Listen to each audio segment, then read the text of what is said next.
اقصیٰ کے لیے وہاں مظلوم میرے شہید ہو رہے تھے، بچے یتیم ہو رہے تھے، عورتیں بیوہ ہو رہی تھی، تو نے کیا کیا؟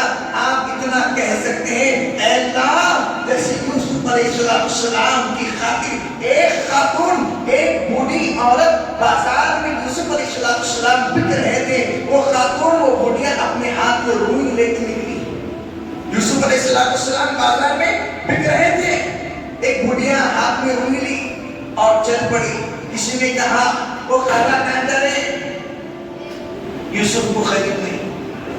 تو کہنے والے نے کہا یوسف کی قیمت اتنی ہے بڑے بڑے بادشاہ پیچھے ہو گئے، وزیرہ پیچھے ہو گئے، اور تو ایک ہاتھ میں مٹھی بھر کے روئی لے کے جا رہی ہے، کیا خریدنے؟ یوسف کو خریدنے۔ بڑھیا کہنے لگی تجھے نہیں معلوم کل قیامت میں اللہ کہے گا میرے یوسف کا خریدار کون کون تھا؟ میں اللہ سے کہوں گی اللہ میرے پاس کچھ نہیں تھا، ایک مٹھی روئی تھی وہی یوسف کو خریدنے چلے گئی تھی۔ ہم بھی اللہ سے کہہ سکتے ہیں اللہ ہم چاہ نہیں سکتے تھے، نہ طاقت تھی نہ قوت تھی نہ اسباب تھے، لیکن ہم جو کرنا تھا دشمن کی چیزوں کو ہم نے روک دیا، کھانے سے روک دیا، پینے سے روک دیا۔ میرا بچہ چاکلیٹ کے لیے تڑپتا تھا، میں چاکلیٹ دینے سے روک دیا، گرمی کا موسم تھا کولڈ ڈرنک پینے سے روک دیا۔ یہ یہودیوں کی چیز ہے، یہ دشمنوں کی چیزیں، اللہ میں ان کی مخالفت کرنے کے لیے سب میں کھڑا ہو گیا۔ شاید ممکن ہے اللہ اسی مخالفت کے صدقے میں تمہاری مغفرت فرما دے گا انشاءاللہ۔ یہ کام کرو۔ اور ایک آخری بات بتاتا ہوں ہاتھ جوڑ کے، اس کے بعد میں اپنی بات کو ختم کرنا چاہتا ہوں۔ میرا عزیزوں ہاتھ جوڑ کے کہتا ہوں، میں سچ کہتا ہوں، ہم اللہ کے واسطے فلسطین کے مسلمانوں کے لیے تہجد پڑھ کے دعا کریں۔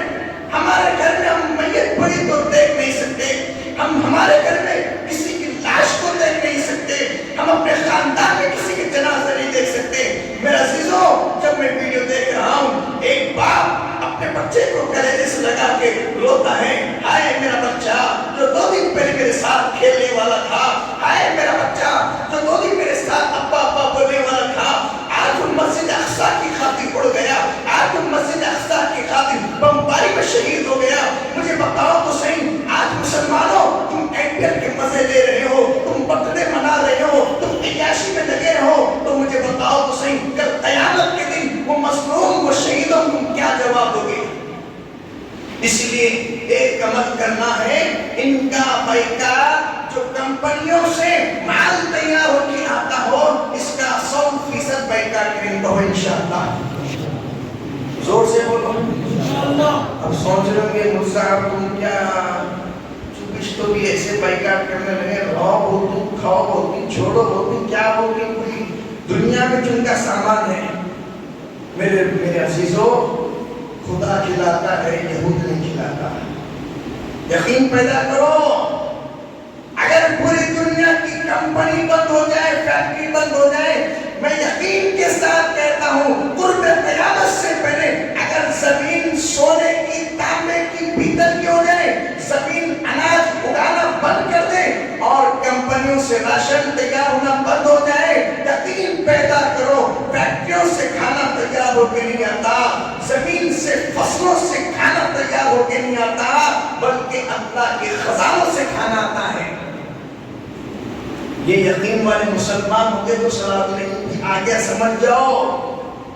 اگر جس کے دلوں میں یقین پیدا ہو گیا نوجوانوں، سمجھ لو کہ صلاح الدین ایوبی کا جذبہ پیدا ہو گیا۔ صلاح الدین ایوبی کا کوئی اور ایمان نہیں تھا، بلکہ صلاح الدین ایوبی کا ایمان وہ تھا اے اللہ آپ کے حکم سے، آپ کی طاقت سے میں دشمن کو ہلاک کر سکتا ہوں۔ دشمن بڑا نہیں ہے، دشمن کی طاقت بڑی نہیں ہے، آپ کی طاقت بڑی ہے۔ جب ان نیتوں سے میدان میں اتریں گے تو صلاح الدین ایوبی کا جذبہ آئے گا۔